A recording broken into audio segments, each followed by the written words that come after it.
Perbarui ilmu Islam kamu bersama Religion di tv1news.com dan TV1 Connect.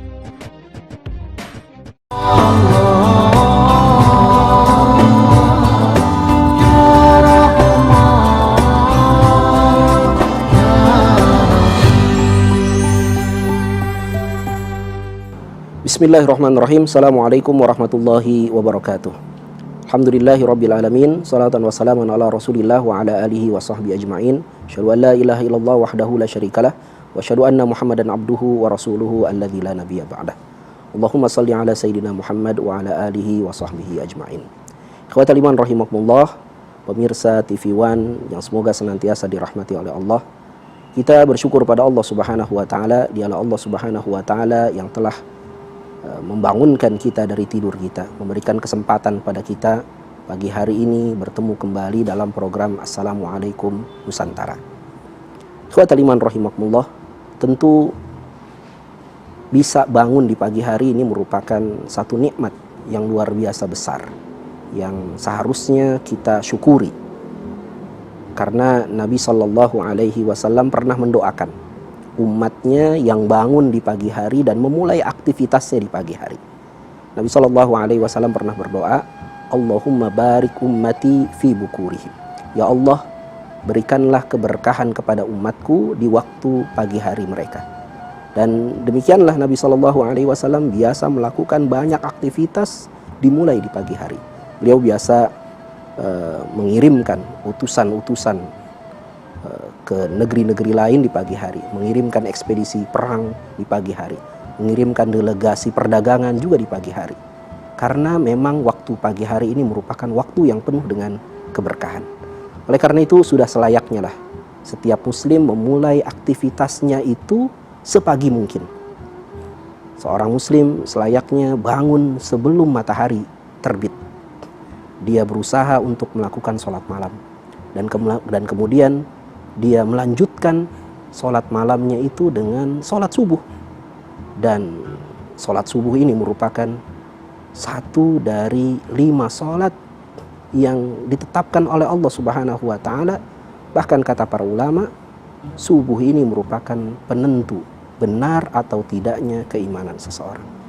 Ikhwatal iman rahimakumullah, apabila pagi hari ini kita bisa bangun dan kemudian melaksanakan sholat subuh, maka bersyukurlah kita kepada Allah Subhanahu wa ta'ala. Dalam banyak hadis Nabi SAW menyebutkan keutamaan orang-orang yang melaksanakan sholat subuh. Di antaranya kata Nabi SAW dalam hadis diriwayatkan oleh Imam Muslim dan juga Imam Al-Bukhari, man shalla subha fahuwa fi dhimmatillah.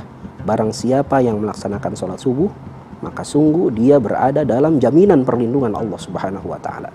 Orang yang melaksanakan sholat subuh hidupnya dijamin oleh Allah Subhanahu wa ta'ala. Tentu hari ini banyak orang yang khawatir dengan jaminan hidupnya. Padahal Nabi SAW menjanjikan jaminan hidup itu Allah berikan kepada orang yang melaksanakan sholat subuh. Kemudian keutamaan yang lain, seseorang yang melakukan sholat subuh, kata Nabi SAW, maka ia akan dimasukkan ke dalam surga. Man shalla subha dakhalal jannah. Barang siapa yang sholat subuh, maka ia akan masuk ke dalam surga. Kemudian dalam hadis yang lain kata Nabi SAW, orang yang sholat subuh bukan hanya masuk surga, akan tetapi juga dia akan dapat merasakan kenikmatan yang paling agung di dalam surga, yaitu kenikmatan menatap wajah Allah Subhanahu wa ta'ala. Tentu ini tidak perlu kita bayangkan bagaimana besarnya kenikmatan itu. Ya, kata Nabi SAW,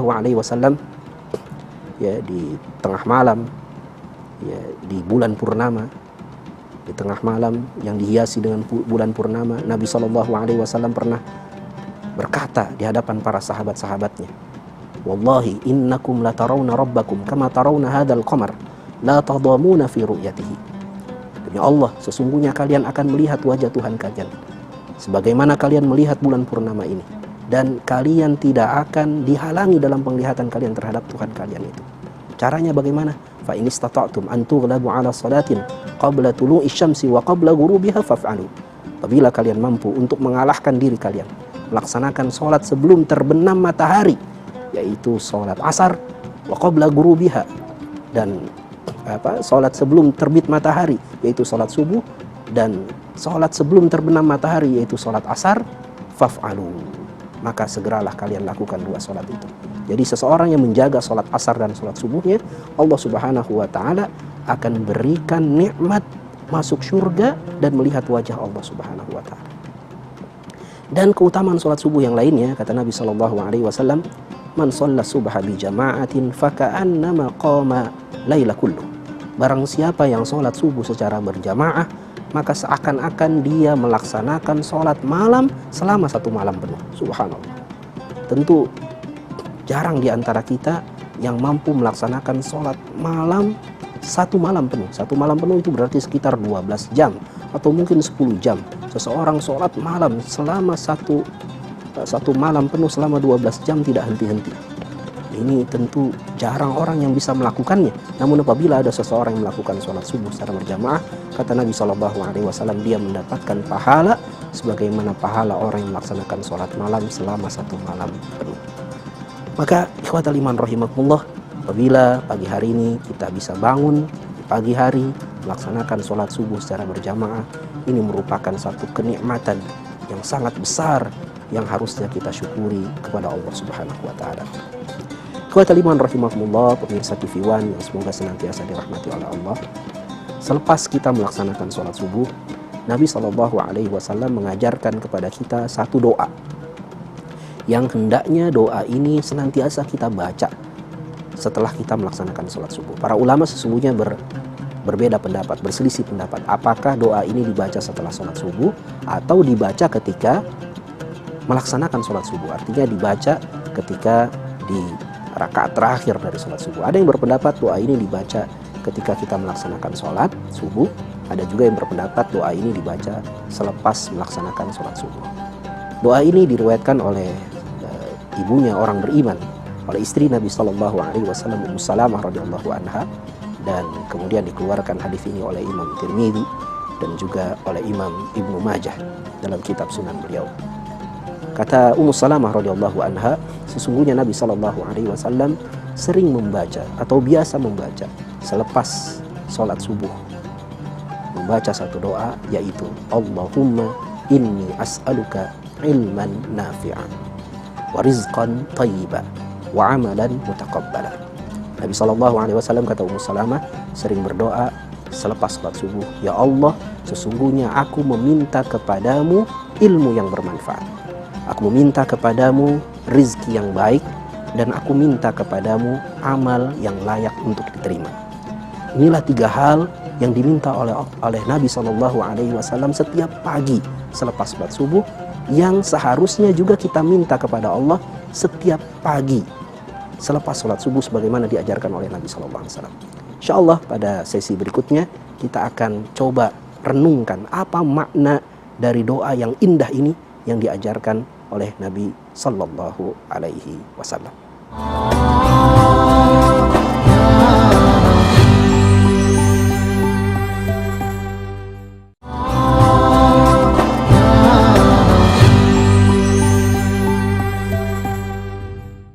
Ikhwatal iman rahimakumullah, pemirsa TV One yang semoga senantiasa dirahmati oleh Allah. Pada sesi sebelumnya kita telah mempelajari bahwasanya ada satu doa yang biasa dibaca oleh Nabi Sallallahu Alaihi Wasallam selepas beliau melaksanakan sholat subuh. Doa tersebut adalah Allahumma inni as'aluka ilman nafi'a. Ya Allah, aku meminta kepadamu ilmu yang bermanfaat. Wa rizqan thayyiba. Aku minta kepadamu rizki yang baik. Wa amalan mutaqabbala. Dan aku minta kepadamu amal yang layak untuk diterima. Doa ini, ikhwatal iman rahimakumullah, apabila kita renungkan, mengajarkan kepada kita satu optimisme. Setiap pagi ya, kita hendaknya memiliki sikap optimisme yang baik kepada Allah Subhanahu wa Ta'ala. Kita berharap Allah Subhanahu wa Ta'ala memberikan satu dari tiga hal yang paling berharga dalam hidup kita. Apa satu dari tiga hal yang berharga itu? Yang pertama, ilmu yang bermanfaat. Yang kedua, rizki yang baik. Dan yang ketiga adalah amal yang layak diterima oleh Allah, yang dapat memperberat timbangan kebaikan kita nanti di hari kiamat. Inilah satu dari tiga hal yang kita harapkan Allah berikan pada kita di setiap hari dalam kehidupan kita. Setiap hari kita berusaha mengejar satu dari tiga hal ini.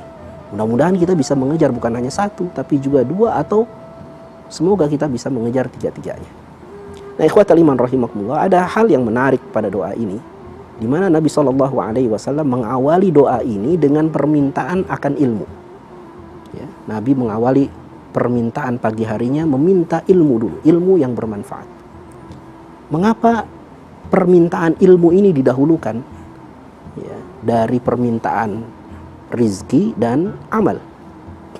Para ulama menjelaskan bahwa penyebab ilmu ini didahulukan adalah karena ilmu ini merupakan sesuatu yang sangat penting dalam hidup kita.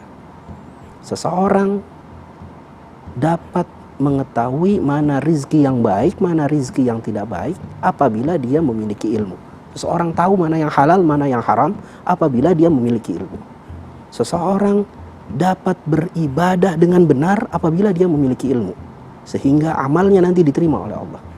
Maka ilmu yang bermanfaat ini didahulukan oleh Nabi SAW dalam permintaan beliau di pagi hari. Ilmu ini sesuatu yang sangat penting. Nah, di doa ini juga Nabi SAW menyebutkan ada dua jenis ilmu. Ada ilmu yang nafi, ada ilmu yang bermanfaat, dan ada ilmu ghair nafi, ada ilmu yang tidak bermanfaat. Yang diminta oleh setiap muslim pagi hari adalah ilmu yang bermanfaat. Apa itu ilmu yang bermanfaat dan apa itu ilmu yang tidak bermanfaat? Kita sebutkan dahulu ilmu yang tidak bermanfaat. Apa itu ilmu yang tidak bermanfaat? Seorang ulama yang bernama Syekh As-Sa'di dalam kitab tafsirnya, beliau menyebutkan ada 4 ciri atau ada 4 macam ilmu yang tidak bermanfaat. Apa saja ilmu yang tidak bermanfaat itu? Yang pertama, kata beliau, ilmu yang tidak bermanfaat itu adalah ilmu yang sama sekali tidak mendatangkan kebaikan bagi diri orang yang mencarinya. Misalnya apa? Ilmu mengenai sihir. Seseorang yang belajar tentang sihir, maka ini ilmu ghair nafi, ilmu yang tidak bermanfaat, yang tidak boleh seseorang itu menuntutnya atau mencarinya.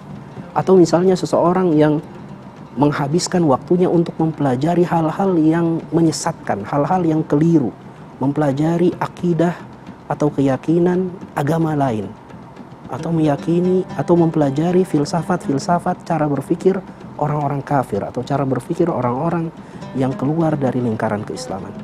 Maka ini juga ilmu yang tidak bermanfaat apabila dia mempelajari hal tersebut tanpa memiliki dasar akidah yang kuat. Karena dikhawatirkan kemudian ia terpengaruh dengan pemikiran-pemikiran yang sesat tersebut.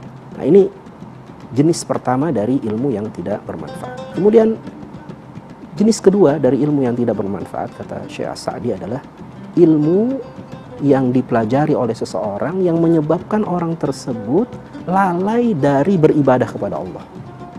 Ya, mungkin dia belajar ilmu tentang alam semesta atau ilmu matematik atau ilmu kimia dan seterusnya, dan ini merupakan ilmu-ilmu yang mubah yang boleh untuk kita pelajari kan. Tapi ketika dia mempelajari ilmu-ilmu tersebut, saking asik mempelajari ilmu-ilmu tersebut sampai kemudian dia lupa beribadah kepada Allah, maka ilmu seperti ini menjadi ilmu yang tidak bermanfaat.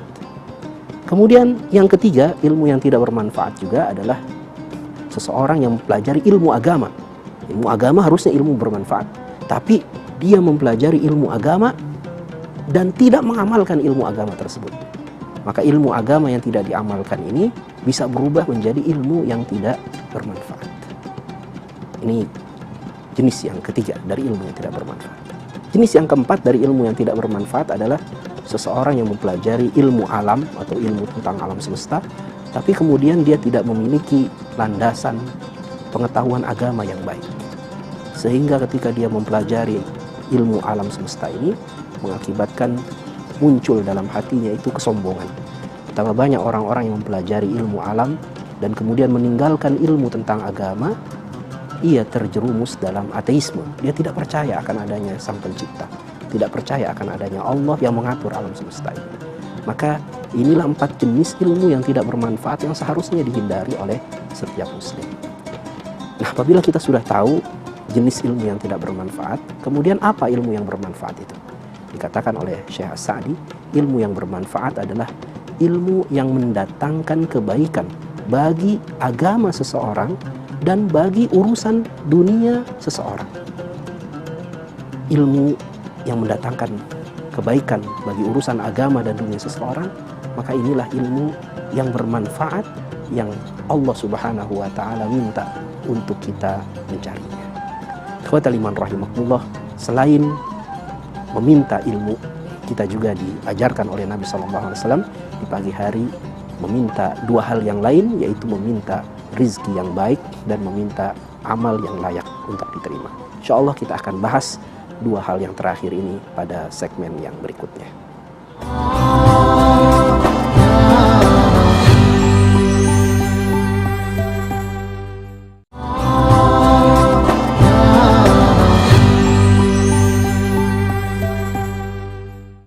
Ikhwatal iman rahimakumullah, pemirsa TV One yang semoga senantiasa dirahmati oleh Allah. Pada sesi sebelumnya kita telah membahas bahwasanya Nabi SAW biasa membaca doa selepas sholat subuh, sebagaimana diriwayatkan oleh Ummu Salamah radhiyallahu anha dengan doa Allahumma inni as'aluka ilman nafi'a wa rizqan thayyiba wa amalan mutaqabbala. Ya Allah, sesungguhnya aku mengharapkan kepadamu ilmu yang bermanfaat, rizki yang baik, dan amal yang layak untuk diterima. Pada sesi sebelumnya kita sudah menjelaskan apa saja jenis dari ilmu yang tidak bermanfaat dan ilmu yang bermanfaat. Pada sesi kali ini kita akan coba bahas permintaan Nabi yang kedua dan ketiga setiap pagi, yaitu Nabi meminta untuk diberikan rizki yang baik dan amal yang layak untuk diterima. Ketika Nabi SAW mengajarkan pada kita berdoa minta rizki yang baik, itu berarti Nabi SAW mengajarkan pada kita akan adanya dua macam rizki. Ada rizki yang baik, rizqan thayyiba, dan ada rizqa ghairan thayyiba. Ada rizki yang baik dan ada rizki yang tidak baik. Apa itu rizki yang baik? Rizki yang baik kata para ulama adalah rizki yang bersumber, satu, bersumber dari sumber yang halal, dan kemudian yang kedua, rizki tersebut digunakan sesuai dengan ketentuan Allah Subhanahu wa taala. Jadi syaratnya dua, sumbernya halal, kemudian peruntukannya diperuntukkan untuk sesuatu yang diridhoi oleh Allah Subhanahu wa taala. Kemudian rizki yang tidak baik tentu sebaliknya. Rizki yang tidak baik adalah rizki yang diperoleh dari sesuatu yang haram, sumbernya haram, ya, atau rizki yang sumbernya halal, akan tetapi peruntukannya diperuntukkan untuk sesuatu yang tidak diridhoi oleh Allah. Nah, ini penting untuk kita perhatikan, bahwasanya harta kita itu tidak hanya kita perhatikan dari mana asalnya, tapi juga hendaknya kita perhatikan untuk apa kita pergunakan harta kita itu. Ya, Nabi SAW pernah bersabda dalam satu hadis yang diriwayatkan oleh Abu Barzah al-Aslami radhiyallahu anhu, la tazalu qadama 'abdin yawmal qiyamati hatta yus'ala. Tidak akan pernah bergerak kedua belah kaki seorang hamba sampai ia ditanya. Yang pertama, an ilmihi fima fa'alah, ditanya mengenai ilmunya, untuk apa ia amalkan. Yang kedua, an malihi min aina iktasabahu wa fima anfaqah. Yang kedua, dia ditanya mengenai hartanya, dari mana ia peroleh dan untuk apa ia belanjakan. Jadi harta ini penting, bukan hanya kita tahu sumbernya dari sumber yang halal, tapi juga hendaknya kita perhatikan, jangan sampai harta kita ini kita gunakan untuk membeli sesuatu yang haram, atau membeli sesuatu yang makruh secara berlebihan, atau membeli sesuatu yang mubah secara berlebihan, dan kemudian kita meninggalkan membelanjakan harta kita untuk sesuatu yang wajib atau sesuatu yang sunnah. Maka ini menyebabkan harta kita itu menjadi harta yang tidak baik, harta yang berkurang keberkahan. Kemudian hal yang ketiga yang hendaknya kita minta kepada Allah di pagi hari adalah kita minta kepada Allah amal yang layak untuk diterima. Kita minta setiap hari agar Allah Subhanahu wa taala memberikan taufik kepada kita, supaya kita dapat melakukan amal ibadah yang diridhoi oleh Allah Subhanahu wa taala. Amal ibadah yang dapat memperberat timbangan kebaikan kita nanti di yaumil qiyamah. Apa ciri atau apa syarat satu amal itu diterima oleh Allah Subhanahu wa taala? Para ulama menjelaskan ada dua syarat satu amal itu diterima oleh Allah Subhanahu wa taala. Syarat yang pertama adalah hendaknya amal tersebut dilakukan ikhlas karena Allah Subhanahu wa taala. dia lakukan amal tersebut semata-mata mengharapkan ridho Allah Subhanahu wa ta'ala, bukan mengharapkan sanjungan dari makhluk, mengharapkan pujian dari manusia, bukan. Dia lakukan amal tersebut ikhlas kepada Allah Subhanahu wa ta'ala. Kemudian ciri yang kedua atau syarat yang kedua dari amal yang layak diterima adalah amal tersebut hendaknya benar sesuai dengan tuntunan Rasulullah SAW. Jadi ikhlas karena Allah, benar sesuai dengan cara yang diajarkan oleh Nabi SAW. Oleh karena itu patut bagi kita untuk mengecek kembali, sudahkah amal yang kita lakukan ini ikhlas karena Allah? Sudahkah amal yang kita lakukan ini semata-mata mengharapkan ridha Allah? Betapa banyak amal yang besar mengecil, bahkan hampa, tidak bernilai apa-apa karena amal tersebut tidak ikhlas karena Allah. Betapa banyak pula amal yang ringan, sepele, dianggap sederhana di hadapan manusia, akan tetapi amal tersebut menjadi amal yang besar di hadapan Allah karena amal tersebut dilandasi keikhlasan kepada Allah Subhanahu wa ta'ala. Demikian pula betapa banyak seseorang yang berlelah-lelah ibadah, namun kemudian ibadahnya tersebut tidak sesuai dengan tata cara atau tuntunan Rasulullah SAW. Maka ibadah yang tidak sesuai dengan tuntunan Rasulullah SAW ini tidak akan diterima oleh Allah Subhanahu wa ta'ala. Nabi memerintahkan kepada kita, "Shallu kama ra'aitumuni usalli." Salatlah kamu sebagaimana kamu melihat aku salat. "Khudhu anni manasikakum." Ambillah dariku cara manasik haji untuk kalian. Jadi Nabi SAW mengajarkan pada kita agar kita beribadah sesuai dengan tuntunan Rasulullah SAW. Ikhwatal iman rahimakumullah, inilah 3 hal yang diminta oleh Nabi SAW di pagi hari selepas sholat subuh, yang semoga 3 hal ini bisa kita pinta pula setiap pagi. Kita amalkan doa ini, kita hafalkan, dan kita ajarkan kepada anak-anak kita. Kita jadikan sebagai wirid pagi harian kita, dan kita memelihara sikap optimisme kepada Allah Subhanahu wa ta'ala, sikap semangat untuk melakukan ketaatan kepada Allah Subhanahu wa ta'ala, optimis bahwa Allah Subhanahu wa ta'ala akan memberikan salah satu dari 3 hal yang kita minta ini. Kita minta kepada Allah Subhanahu wa ta'ala agar Allah Subhanahu wa ta'ala memberikan pada kita ilmu yang bermanfaat, memberikan pada kita rizki yang baik, rizki yang dapat menambah semangat kita atau menjadi modal kita dalam beribadah, dan kita berharap agar amal ibadah yang kita lakukan layak diterima oleh Allah Subhanahu wa ta'ala. Demikianlah ikhwatal iman rahimakumullah apa yang bisa saya sampaikan pada kesempatan kali ini. Semoga Allah Subhanahu wa ta'ala menjadikan seluruh apa yang sudah kita pelajari hari ini sebagai sesuatu yang bermanfaat, menjadi bagian dari hasanah keilmuan kita yang dapat kita amalkan. Marilah kita tutup dengan berdoa kepada Allah Subhanahu wa ta'ala. Semoga Allah Subhanahu wa ta'ala menambah ilmu dan pengetahuan kita. Semoga Allah Subhanahu wa ta'ala menguatkan keimanan kita. Semoga Allah Subhanahu wa ta'ala menjadikan kita hamba-hamba yang layak diterima amal ibadahnya oleh Allah Subhanahu wa ta'ala. Bismillahirrahmanirrahim. Alhamdulillahi rabbil alamin. Alhamdulillahi wa kafa, wassalatu wassalamu ala nabiyyina al-mustafa wa ala alihi ahli sidqi wal wafa. Allahumma inna nas'aluka ilman nafi'a, rizqan tayyiba, wa amalan mutaqabbala. Ya Allah, kami berharap kepadamu, ya Allah, berikan kepada kami ilmu yang bermanfaat, berikan kepada kami rizki yang baik, berikan kepada kami kemampuan untuk beramal yang amal tersebut layak diterima olehmu, ya Allah Subhanahu wa ta'ala. Ya Allah, ya Rahman, ya Rahim, jadikanlah pagi hari ini pagi yang engkau berkahi. Jadikanlah akhir dari kehidupan kami akhir kehidupan yang husnul khotimah. Allahumma inna nas'aluka husnal khatimah wa na'udzubika min su'il khatimah. Rabbana atina fid dunya hasanah wa fil akhirati hasanah wa qina adzaban nar. Subhana rabbika rabbil izzati amma yasifun wa salamun alal mursalin walhamdulillahi rabbil alamin. Assalamualaikum warahmatullahi wabarakatuh.